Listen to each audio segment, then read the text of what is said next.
Okay, it looks like I have everything. I have a cup of water, and we have a nice little bed, and you have a little blankie, and everything's just wonderful. What? Oh, you want a drink? All right. Here you go. Here's a little water just for you. How's that? Is that good? Oh, great job. You did so good. Wait. Oh, some music? Oh, music would be great, but we need some nice, soft, quiet music so you can get to sleep, okay? Let me get it. Okay. How is that? Does that sound good? Oh, okay. Yes. No. All right. Wait, you want a bedtime story? I love bedtime stories. Let's see. Oh, I got the perfect one. I got it. Okay. Once upon a time, there was a little seed. And this little seed wanted to grow into a great, big, strong, beautiful flower. But then, one day, along came a big bird. Hey, Kim, how you doing? Hey, sorry, I didn't mean to interrupt. Kim? Yes? What are you doing? Cassandra, what does it look like I'm doing? Well, it looks like a flower in a bed. Yes, I'm gardening. It's a flower bed. Oh, Kim. Cassandra sure doesn't know much about gardening, does she? I mean, I gotta take care of my little flower. What? You want a drink? Oh, okay. I'll get you some more water. Hang on. I want some more water. Oh, I'm sorry. Look at all. I hope I didn't drown it.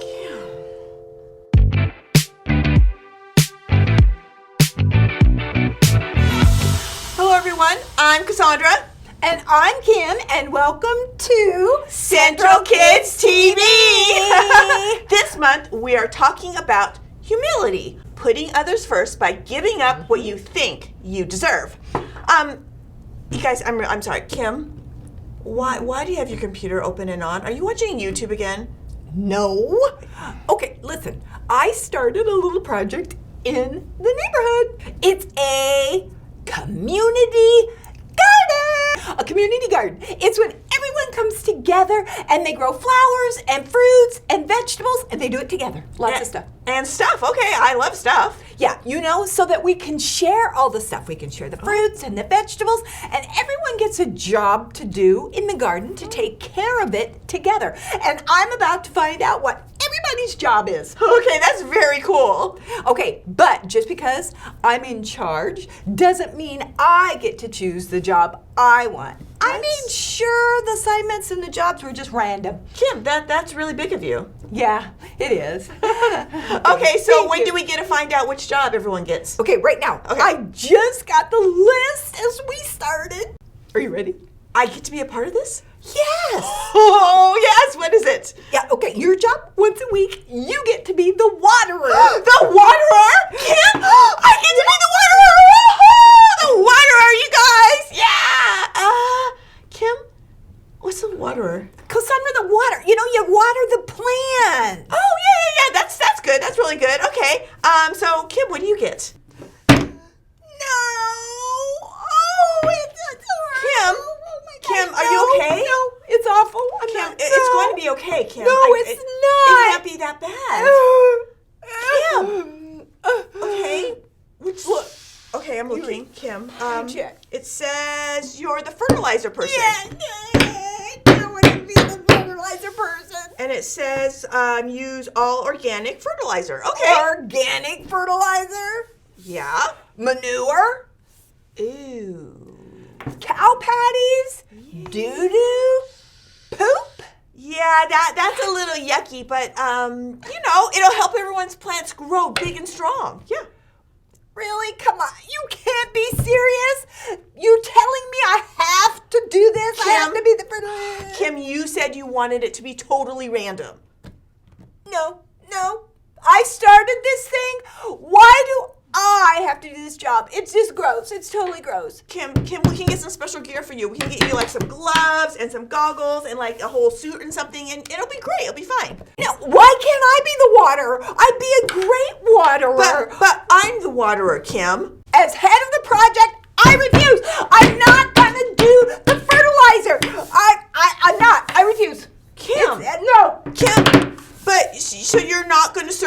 community and do the fertilizer?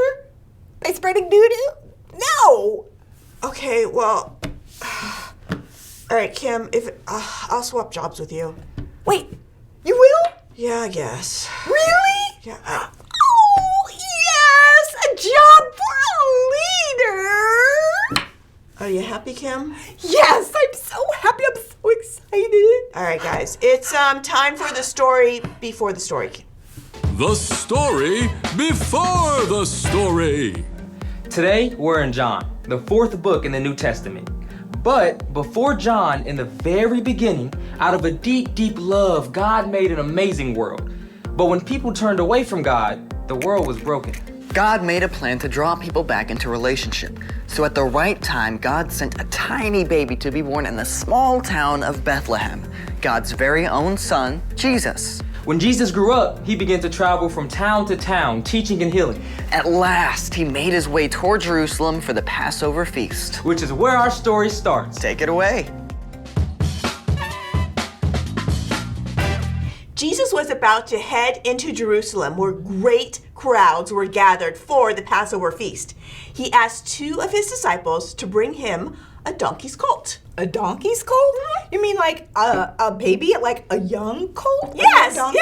a young donkey. Anyway, Bethany, the town where Jesus was staying, was only a short distance from Jerusalem. Okay. Jesus had walked hundreds of miles on foot. I mean, why did he need a donkey right now, like to go just a measly 2 miles? Well, great kings often rode victoriously on powerful war horses, right? But Jesus knew what the prophet Zechariah had written a long, long, long time ago. He wrote, "Your king comes to you. He is gentle and riding on a donkey. He is riding on a donkey's colt." Jesus was showing everyone that he was a different kind of king. A king who came to serve rather than to order people around.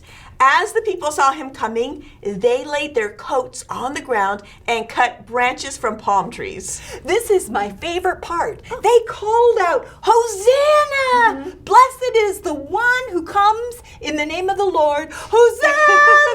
Hosanna!" News about Jesus and the amazing things he had done spread all through the city of Jerusalem. But the religious leaders had been looking for a way to get rid of him, and they saw their chance. Yeah, Jesus knew the plans of the religious leaders. He knew the time had come for him to give up his life. But first, he had a special message for his closest friends. As they ate their Passover meal together, Jesus stood up. He took off his outer robe and wrapped a towel around his waist. Then he poured water into a bowl and knelt down to wash his disciples' feet. That's so gross. I mean, think about it, kids. Back then, people didn't wear shoes like we do. They were all sandals or barefoot. And the streets, they were nothing but dirt and cobblestone, and there were animals everywhere. And it means if there's animals, that there's manure, there's doo-doo, poop. And Are you okay? Yeah. Organic fertilizer. Yeah. So back to Jesus. He washed his disciples' feet. They must have been surprised, to say the least. Washing the feet was the really, really dirty job that was saved for the lowliest of servants. Yet Jesus, who had just been hailed as king, was washing their feet. When Jesus reached Peter, though, Peter protested, "Lord, are you going to wash my feet?" Jesus answered, "You don't realize now what I'm doing, but later you will understand." When Jesus finished washing their feet, he put back on his outer robe and took his seat again. Then he said, "I, your Lord and teacher, have washed your feet. So you also should wash one another's feet. I have given you an example. You should do as I have done for you. Now you know these things. You will be blessed if you do them." So Jesus, God's very own son, chose to take the role of a humble servant. Yep. And he asked his followers to do the same. Jesus, the Son of God, the Messiah, the King of Kings, the Lord of Lords, washed his disciples' stinky, dirty, gross feet. Yeah, it does seem kind of odd to us now, but walking on those dusty dirty, those Doo-doo filled roads? Yeah, Wanna wash my feet? washing your feet when you arrived at somebody's home was really, really important. I don't want to wash people's feet. I don't want to wash your feet. The important thing Jesus wanted us to hear from this story was that we set aside our own needs and wants to show others love. Jesus had all the power and rights and the power of the heavens even to demand that his disciples wash his feet, but he didn't.